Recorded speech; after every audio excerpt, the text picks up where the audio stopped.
Nyirabasara ariko mawe ndaharitswe. Nyina yamushubije ngo iki? Nta mukobwa udaharikwa kereka wasize akoze ishyaka. Kawada buryo umugabo waguciye inyuma nta kibazo wabufite. Njyewe uzi ikibazo nagira nkahura nacyo ntariye. Higeze mbona ikintu cyo kurya abana barimo bandeba mu jisho yayabonye akajyana nyine kuyancana inyuma. Nabwo twaburana mubwira nti mpange kwihahira naho ibyo guca inyuma sibyo kari bisanzwe. Nareze Kamisa ya mbere. Hari umuntu ujya guca inyuma uciye inyuma. Nkabimenya. Uza amahirwe wagira. Ahubwo we bazagushuka. Amahirwe wagira. Nuko wabikorera iyo. Rero reka mbimenye. Ariko ndamutse mbimenya. Ahubwo ubwenge bwawe burazamuka. Ongera volume.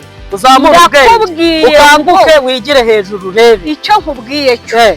Ibyo wambwira byose uramutse unciye inyuma amahirwe wagira nuko ntagufata. Umva rero nkugirira ariko umwanya nagusangamo nyine nkagusanga uri mu gikorwa. Ngewe ikintu nkubaza ni kimwe, ivomero rusange risobanuye ko nyiri ivomero warishinze ari urivomaho cyangwa n'abaturage baza kuvoma?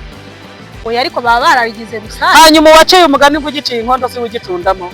Karabaye nora cyari igice subiza cyari igisabo. None uko umuntu aza akagica inkondo akakirekera hariya ntago habane kugicunda. Nese igisabo ngo kirahurira he no guca inyuma ko baca. Kirahuriramo no guca inyuma kuko uba yaragiciye iyo nkondo aba yaragishaka. N'uwo wagicunzemo nawe aba agishaka. Bimeze ibintu byo kuvanga umugabo yaciye inyuma yewe ikintu nakubwira gucana inyuma. Umva rero nkubwire ahubwo ibitaro bya Ndera bibe bikumva bizaze bikurebe biguha inyigisho. 5% Ubunyarwanda ati nuko turumirwa. Shagini uwo mutima wawukuye he wambaye? Mpamvu ngewe ngifata nuko nziko byahoze. Nase papa wawe yigeze abikora? Nta mu rugo ufite stoke, umuceri, ibirayi, inyama muri firigo zirimo, ariko uko biri kose wava hano wagera za Musanze ukumva umeze nabi ntumeze neza ugahita uparika imodoka ukareba ahantu hari restaurant. None tuvuge yuko itonde ugahita uri ahantu hari restaurant wamakora restaurant ndetse ukaruza ya miceri wasize mu nzi wawe, ukaruza amashaza wasize mu nzi wawe, ukarya ariko ukumva umubiri umeze neza ugakomeza urugendo rwawe. None ubwo umugabo oya umugeranyije na restaurant oya umugabo wamugeranyije na ibyo bintu nyine ni magirirane. Niba umugabo agiye mu kazi amaze ukwezi ni muri kumwe, urabiza abagabo bakunda kuba cyane ari nk'abashinzwe umutekano cyane azajya gukorera mu ntara akaba amaze ukwezi. Ubwo nimba hari umuntu abonye bakwiye kuhuza ibiganiro bakamerana neza kumva atuje nawe ugatuje. Urumva ubwo ananirwe kugira uko yigenza ejo azaza yararembye ajya mu bitaro hashika azajya intuza Kanombe bajya kumuvura. Ubwo se hanyuma ngo nuko gutana abana umva nkubwire kizabajyana niyo kizabagarura. Wumvishije neza agisiga mu rugo akajya kugishaka ahandi. Uri kunyuka nabuze uwanganyira niba ari nuko umeze kandi nkwibwirira mugabo wanje njyewe reka nkubwire ahubwo n'umugabo washaka kuba babayeho mu gahato atari mugabo wanje njyewe ni numva na Satani yaguteye ukumva uzancira ikiro utazaza kubwira tumva rere siteri. Oya ikiro utazaza kubwira tumva rere siteri. Nahuye na Kararisa murebye neza intambuko murebe ikimero murebe imico n'imyifatire numva namushinga. None so kajwe kakamwica. None ubwo ikiza azagenda agenda ntazagaruka. Ikintu cyemewe ni umugabo. Niyo mpamvu umugabo burafite ubutware bwose. Umugabo ajya guca inyuma kunka. Arabyemerewe. Aca inyuma kunka. Arabyemerewe. Aca inyuma kurinde. Arabyemerewe. Arabyemerewe. None se yagini. Ngiye nakubajije ngo Salomo yarafite abagore bangahe? Yashatse abakobwa atesheni kuba ngo agenda ajya ku nyine abagore kabazana mu rugo apara kugenda rwihishwa. Abagabo bobu nta nubwo agenda. None nawe nibyo ushaka. Ko Esther ntaribagirwa hari akazi nkora use kunshyiriraho ifoto bakarebe wagira wazikenera akazi nkora nyine wagakenera akavuze se ahubwo kababwire ncuruza avoka.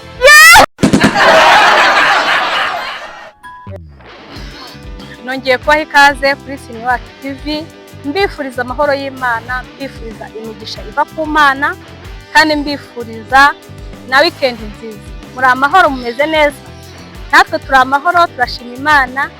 Ibisanzwe nabazaniye umutumirwa wanyu mukunda cyane Agnes Kamayumugisha. Agnes gasubiremo ako kana. Agnes Kamayumugisha. vraiment witwa neza cyane umubyeyi yarakwise aravuga ngo umubyeyi ngo nta kwanga ngakwita neza cyangwa nta gukunda kwita neza. Ibyo ni byo abantu baba babanye nabi kandi njye tubanye neza. Kama y'umugisha rwose. Ubwo rero Kama y'umugisha tumuhaye ikaze kuri Sine Wacu TV. Kama suhuza abakunzi. Murakoze. Nitwa Kama y'umugisha Agnes nyine nk'ibisanzwe. Bakunzi banjye bambwiye ngo murankumbuye ndavuga nti nanjye ndaje. Ngaho rero dore naje. Naje ndi hano ndi kumwe na Sine wanyu. Okay. Mudusaba harya bavuga subscribe. Ni subscribe, comment, share na share. Okay. N'ibitekerezo byanyu. Bajya gukora kuri ka kantu kameze inyunganizi. Ushobora rega no kutugira inama cyangwa se ukagira igitekerezo twungura. Cyane n'ukuri inama zabo nyanyibwa. Murakoze. Buriya abantu rwose bagirwa n'abandi. Cyane. Hariho abantu njya numva bishongora ngo ngiyewe ngumva ngo simbayeho kubw'abantu ngo mbayeho kubw'Imana. None ngiye nkavuga ni mu gitondo cya karabyutse bakamubwira bati uyu munsi ni wowe n'icyo giti ubeho kubw'Imana.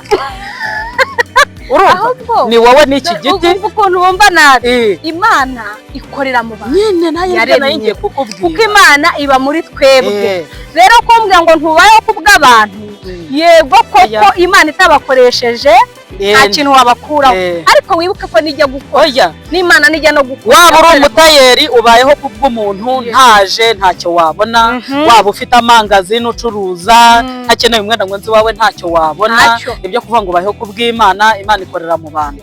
Ubundi wakubaza ngo genda uzane iyo Imana ikoreshejeho wayigura. Ariko na Bibiliya yaravuze ngo nudakunda umuntu wabonye uzakunda Imana utari wabona. Mu gihe udakunda mugihe abantu mubahwe.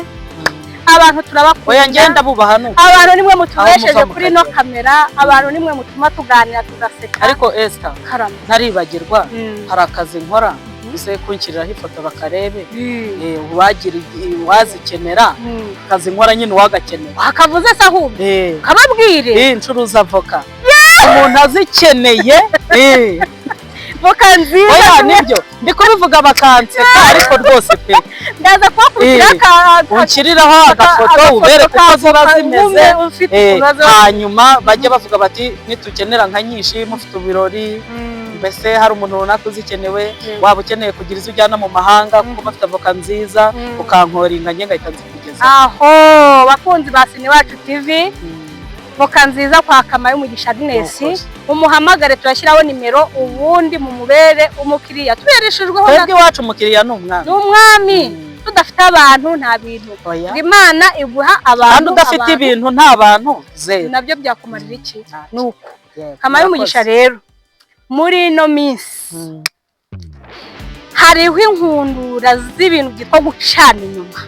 Warabibonye nawe byo gucana inyuma ngo umugore yaciye inyuma umugabo, umugabo yaciye inyuma umugore.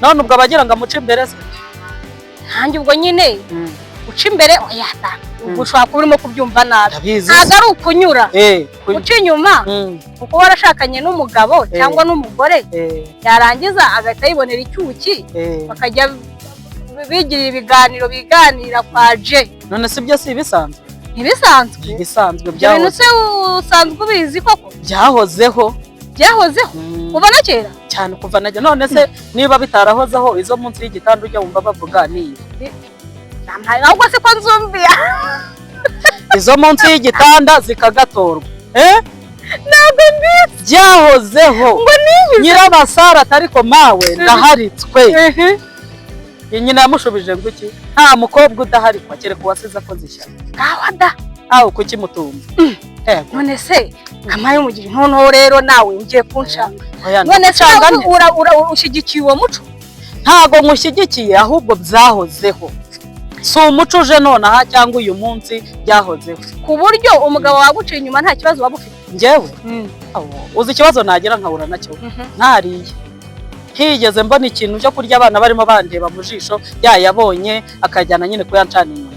Nabwo twaburana mubwira nti mpange kwihahira naho ibyo guca inyuma sibyo kari bisanzwe. Kamisa ya mbere hari umuntu ujya guca inyuma nyine adatwaye n'umutungo w'urugo. Nyine ariko buriya ntago abantu bose ari kimwe. Ushobora kuba wenda ukoreye salary y'ibihumbi 20 ku kwezi. Icumi ukarifa twayisiga mu kuko avuga uti wite ku bana. Nawe icumi akarijyana hehe kuricisha inyuma wumva umbwira nese ikibazo ni utambeshye koko utambeshye umuntu uguciye inyuma nta kibazo baguteye njyewe nta kibazo aba nteye kuko byahoze niba umuco warasanze kwa nyogokuru wawe sogokuru wawe afite abana akagira umwana hari njyewe rero ureba sine njyewe uramutse unciye inyuma nkabimenya uzi amahirwe wagira ahubwo we bazagushuka amahirwe wagira ni uko wabikorera iyo rero reka mbimenye ariko ndamutse mbimenya ahubwo ubwenge bwawe burazamuka ongera volume uzamura ubwenge ukanguke wigire hejuru urebe icyo nkubwiye cyo ibyo wambwira byose uramutse unciye inyuma amahirwe wagira nuko ntagufasha umva rero nkugira inama noneho nawe ugiye kuba nk'umugabo wo mu ruhango wa mugore umuhango wayikaze warayikase cyangwa ucanira ubuto nawe uyimenera kwikata bwo nyine byaba biri too much ariko umwanya nagusangamo nyine nkagusanga uri mu gikorwa ngewe ikintu nkubaza ni kimwe ivomero rusange risobanuye ko nyiri ivomero warishinze ari we urivomaho cyangwa n'abaturage baza kuvoma oya ariko baba barabigize rusange hanyuma uwaciye umugani ngo ugiciye inkondo si ugicundamo karabaye nora cyari igice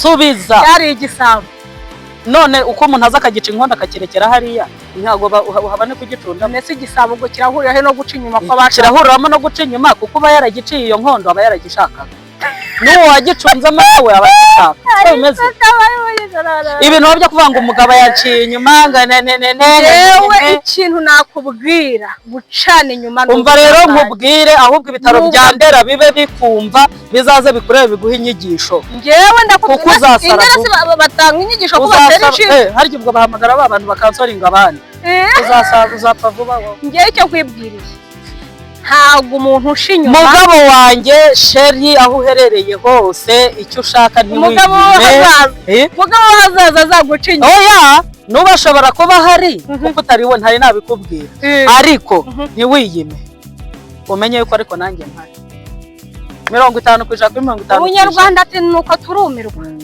Shagini uwo mutima wawukuye he wambaye? Impamvu ngewe ngifata nuko nziko byahoze. Nase papa wawe yigeze abikora? Ntabyo yakoze. Kuki se atabikoze kandi ariko iyo utabikoze hano uwa hano ubona yabikoze. None se Agni subugambanyi kiriya kintu uko oya ntabwo ari ubugambanyi urabona rwose mu rugo ufite stoke umuceri ibirayi inyama muri firigo zirimo ariko uko biri kose wava hano wagera za Musanze ukumva umeze nabi ntumeze neza ugahita uparika imodoka ukareba ahantu hari restaurant none tuvuge yuko itonde ugahita ahantu hari restaurant wamakora restaurant ndetse ukaruza ya miceri wasize mu nzi wawe ukaruza amashaza wasize mu nzi wawe ukarya ariko ukumva umubiri umeze neza ugakomeza urugendo rwawe none ubwo umugabo oya umugeranyije na restaurant oya umugabo wamugeranyije na ibyo bintu nyine ni magirirane niba umugabo agiye mu kazi amaze ukwezi ni muri kumwe urabiza abagabo bakunda kuba cyane ari nk'abashinzwe umutekano cyane azajya gukorera mu ntara akaba amaze ukwezi ubwo nimba hari umuntu abonye bakwiye kuhuza ibiganiro bakamerana neza kumva atuje nawe ugatuje urumva ubwo ananirwe kugira uko yigenza ejo azaza yararembye ajya mu bitaro sehashika azajya intuza Kanombe bajya kumuvura hanyuma ngo nuko ngo yagusize mu nzu none se gutana kw'abashakanye biva he ntabwo biva mu gucana inyuma nuko nyine baba babishaka none se ko muca inyuma bagatana ntagera aragashaka n'uwo batandukanye nawe agashaka arumvira kuko bacanye inyuma none se reka nkubwire ntabwo ushobora kugira impungenge z'uko ugiye kuguca inyuma ashobora no kugutana abana umva nkubwire kizabajyana niyo kizabagarura wumvishije neza agisiga mu rugo akajya kugishaka ahandi uri kunyuma nabuze uwanganyira niba ari nuko umeze kandi nkwibwirira mugabo wanjye njyewe reka nkubwire ahubwo n'umugabo washaka kuba babayeho mu gahato atari mugabo wanjye njyewe numva na satani yaguteye ukumva uzancira ikiru utazaza kubwira tumva rere siteri oya ikiru utazaza kubwira tumva rere siteri nahuye na Kararisa murebye neza intambuko mureba ikimero imico n'imyifatire numva namushinga none ubwo ikiza azagenda agenda ntazagaruka nicyo cyiza hoya isundi yabayeho atancinya kubera iki ngese kukinda kubera iki wowe ko wambarira ibaya mu gitondo nimugoroba ugashyiramo ijipo mukanya ukaburi buza gushyiramo igitenge mana we kubera iki uwo bagabo ugiye kubona urimo urabangamira abantu ubangamira umuntu umubuza amahoro reka nkubwire kubagabo burugo si gereza abagabo nyine abagabo kandi ubwo bavuga ngo urugo rubirurutwa na gereza wasanga umugabo wawe nawe ari muri gereza nyine ikibazo ngiki ubundi akimara kumbwira ngo nge nawe tuzatandukanywa n'urupfu gereza tayari none kuba yaguciye inyuma mukajya gusambana agasambana urwo ni urupfu yazanye none se yagiye kunshinywa gute kandi yaravuze ko atanshinywa bakunze ba Sine TV Sine ngewe ibintu harimo ntabwo turi reka nkubwira gimwe ahantu umugabo ari yubahwe ku mutima none se umugore ese ubundi reka nkubwire kuba ngo umugabo ayubahwe ajya guca inyuma ubundi buriya mu nshingano zibaho mu Rwanda cyangwa muri Bibiliya umugore si umuntu reka nkubaza gimwe ntiyanaremwe ikintu cyemewe ni umugabo niyo mpamvu umugabo urafite ubutware bwose umugabo ajya guca inyuma ku nka arabyemerewe aca inyuma ku nka arabyemerewe aca inyuma kuri nde arabyemerewe arabyemerewe none se yagimye njye nakubajije ngo Salomo yari afite abagore bangahe yashatse abakobwa atesheni kuvuga ngo agenda ajya ku nyine abagore akabazana mu rugo apara kugenda rwihishwa ariko abagabo bobu nta nubwo agenda nawe nibyo ushaka njyewe kugira ngo ugende unyereze umutungo w'urugo mu buryo ntazi niba wamushimye none Salomo ko yarafite umugurire igitenge ungurire ikindi umugurire inyama ungurire izindi umuhahire ibishyimbo nawe umuhahire ibindi urumva umutere indi ahubwo nimba ari uko woweho bimeze ariko kugenda unyerera niba umugabo wawe ushaka ko ari ibyo akora mubanze muhiga ubutunzi banza wowe uhiga ubutunzi umugabo abona ubwo azajya ajyana amutuze hariya none nutabuhiga niba yakoreye igihumbi akabona nubwo bushobozi afite azajya akijyana niko bimeze akijyana njye nyimura usigarira ahubwo nibyo bivugishwa gusigara wimyiza none ubwo mbiretse ushatse kurongorwa se yewe rero kamaye umugisha urashaka gutera abana b'abakobwa ubwoba ntabwo ukabuza kujya gushaka ndetse uretse no kuvuga ngo uretse no kwanga abana b'abakobwa ngo ndi kubatera ubwoba harimo na nyina bimeze bityo mu ngo zabo bakakanya ubu tuvugana ise yateye inda hariya atera indi hariya abana barabyiganira mu rugo ndetse harimo n'abo wowe mugore wagiye winjira ugasanga umugabo yabyaye barahari biki ni mu kahe gace ndetse uretse no kubeshya harimo n'abo washyingiwe umaze imyaka 5 abyara hara mu gasozi barakuzanira ubu birimo mwese ingeri zose zirimo bishatse kuvuga iki ako uribuka ko abantu bose twamaze kuba abakristo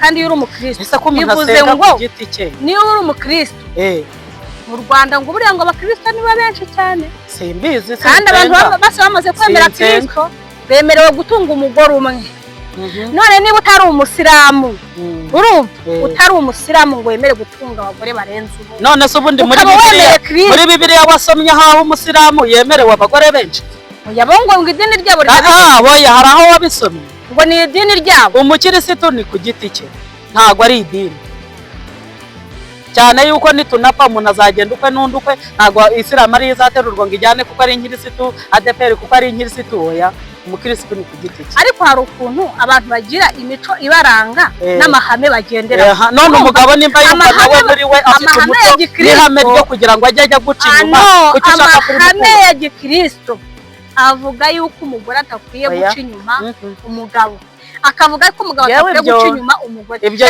ese ubundi kamaye umugihe uremera yuko ushigikiye umugabo ko yari we waca inyuma cyangwa n'umugore nawe yumvishije afite ashaka kujya muri iyo resitora aho nawe yajya umugabo agenda hari ikimujyanye n'umugore nawe yumva ashaka hari afite ikimujyanye nawe yajya n'umugore akagenda agaca inyuma ubwo umugabo agaca hariya n'umugore agaca hariya cyane rwose ariko njyewe icyo nashingiyeho umugabo yaguhaye icyo ukeneye mu rugo iwawe icara utuzurere ababebe we kumuca inyuma wajya guca inyuma umenya abana kuko n'ubundi abari bugaruke ntaho abagiye ntayisigaye ugiye kumera nka ba bandi bavuga ngo ntabwo umugore yibereyeho yibereyeho ngo umugore abereyeho abandi ngo ntabwo dukwiye kwibera erega buri umugore wese agendana ideni ry'umugabo aho ari hose aba afite ideni ry'umugabo aho ugeze hose uri yampaye ubu uhagaze iminota irenze 15 na saa hagati ya saa 12 na saa 1 abagabo bajya bahanyura turagenda cyane ntabwo turi bugere baba bakwishyuza ideni ubabereyemo baba bakwishyuza ideni ubabereyemo umva ikibazo wo kubaza ati none uwo mugabo aba bagabo 15 uhagaze hano iminota 30 banyuze ku maryango iwawe ntago baba batashye mu ngo zabo basanze abagore babo kandi koko baba bafite n'abagore bagize bakavuga ngo tugende urumva none ntago bari buze akakubaza icyatumye uba umugore koko mukambabariza agatima urumva akakubaza icyatumye uba umugore yaragize agataha agasubiriho njyewe rero ubu nanga umuntu wanca inyuma mba numva nahamana umugabo wanjye njyewe rero nkubwiye hakiri kare iyakire urumva yabishaka kumanywa nkamuha yabishaka izuba rimba nkamuha none ubu niba bishaka ari Musanze uri Nyabihu akajya njyana se ubundi yajya njyana ubwo akazi agiye gukora kose ajya kwimuka uri ipantaro se uri ishati uri igiki ndi umugore we ndi umugore we icara urera abana azajya nkenera buri mwanya kanje icara urera abana naje tukabajyana ariko ubundi este reka nkubwire uzi yuko mbere yuko mbona abana nabanje kubona reka nkubaze ari wowe ngiye mbere yuko mbona abana nabanje kubona umugabo ngewe ndashaka kukubaza ari wowe umuntu yubaka inzu eshatu ngazazimaze inzu eshatu hari uyu uvuga ati ngewe ngiye niyo kubamo n'umuryango wanjye yindi ikaba iyo gukodesha hanyuma iyikodeshwa yo nta mukiriya ikeneye uzayijyamo none se ugushaka kugira ngo rega nawe urimo ndi kukubaza birahurika niba yarakubatse ngo ajya kubaho yubatse n'uwazajya akodeshaho urumva hirya ahangaha urumva niyumva hano iwe aba bitameze neza harimo umuyaga utari mwiza azajya aho yubatse yinkodesha nyaruhuke sibya aruhuke mutugire inama atubwire urumva ajyaho yubatse y'inkodeshanyo epfo yazakibuye urumva avuga ati mbo reka ntuze mbanze nduhuke nibyo ariko abantu bateye imbere abantu b'abazungu abantu b'abakire bateye imbere bagira izo nzu ebyiri iyo kuruhukiramo niyo kubamo ariko akajyana kuyiruhukiramo n'umugore we reka da hari igihe mu rugo biba byanze n'uwo mugore harimo umuyaga uhuhamo urumva umuyaga wawe akavuga atabona akodesheje inzu ndahazi ese buriya ntabwo ari wowe waba uwo muyaga wawe uteye ugashaka kujya kuwuhunga kandi ari wowe none se nyira ahubwo uba watewe n'umugore niba umugabo yagiye mu nzu yindi yakodesheje akirukana umupanga akamuga ati reka nanjye mbe nyibereyemo ugiye kumusakuriza umubazi agene yewe reka nkubwire icyo nakubwira ko umugabo icyo nakubwiye cyo nta mugabo ugira ibiro bimwe yewe mwifatiye 90% abagabo bagira ibiro birenze ariko mwibanga rikomeye nta rikomeye ririmo kuko urumva abikoze ku mugaragaro namuterera kwa kajwi Imana mbahore ntibazaze gufata kamera abanyamakuru nawe wayirennyeho ubuto ngewe namubombeje igihugu nkubwire ngewe se nabamumombeje igihugu gute nabaciye umuco wo kudahana aciye ibirara ni wowe ubwo uzabuhannye ngewe nabaciye ibirara ahubwo icyiza byaruta ugapfa wagasigara ntahombye igihugu none se ngewe nta mumaro mariye igihugu kandi wazaba igihugu cyose ashobora kugikwira ari umwe ariko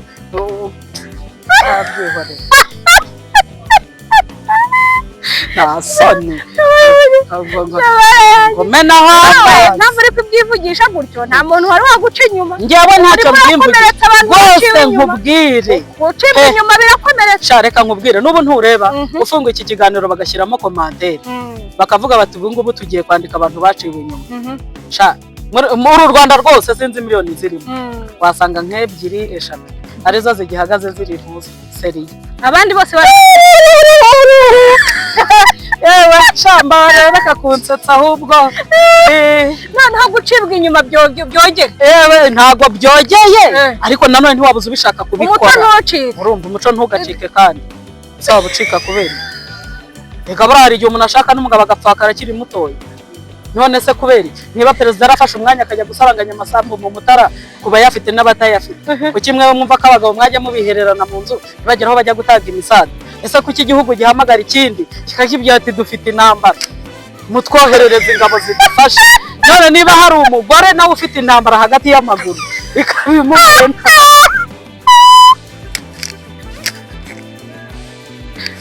ariko zikuri mubi uri mubi kubera iki nimba intambara hagati y'amaguru yavutse nta mugabo ugomba kugira kujya gutanga ubufasha amazi muze mu mpungire ndapfuye abakunzi ba Sine Wacu TV umwuka uraheze intambara hagati y'amaguru yateye urumva nta soni bagabo ni muze mutanga umusada umugabo biba atanga umusada arebe ko intambara yagabanuka kandi koko aba noneho ngo ari ukuntu uri kugenda ubivuga nanjye nkagenda mbyumva hari n'ukuntu ngo abagore bari benshi ngo kuruta abagabo none se reka nkubwire ubundi ibintu nakubwiye nta na kimwe nkubeshyaho urumva ayo Agnes wenda apfuye burundu ari ukuntu ngo abagabo bari mbwira ngo urapfuye cyangwa se ibintu nakubwiye ni ukuri nibyo nta gihugu kidatanga umusada nta n'umugabo utatanga umusada aho bibaye ngombwa umugabo wanjye nzamukutira abagore ahubwo wowe wirinde ahubwo wowe wirinde abagore batazagutimbura bakantimbura no ku mugabo wanjye wawe nyine yampaye yenda ajya kwishinganisha umugabo wanjye ajya kwishinganisha ahubwo wowe wirinde bakunzi ba Sine Wacu TV mutwandikire muri commentaire mumbwire gucibwa inyuma ni byiza ese koko gucibwa inyuma guca inyuma ni umuco tubihe intebe tubyogeze mbese twumve ko nta cyabaye mutwandikire mutubwire ikintu batere comment nyinshi rwose mwabantu mwe ntimunera amabuye ariko mungire n'inama nimbaraho navuze nabi wowe iyo urebye iwanyu we turi kurebana iyo urebye iwanyu mu gace mu gihugu ku maradiyo no ku mateleviziyo mu bintu navuze nta na kimwe kiriho wowe wabonyemo nyine biriho ariko se byogere ntabwo tuvuze ngo byogere ariko nubishaka ntuzabimubuze bakunzi ba Sine Wacu TV mutwandikiye muri commentaire mutubwiye igikwiye turabakunda cyane Imana ikatwisha kandi ibiganiro byacu nimubikunda n'ukuri nakagaruka Agnes aba yansekeje ngahwera nzamubagarurira bye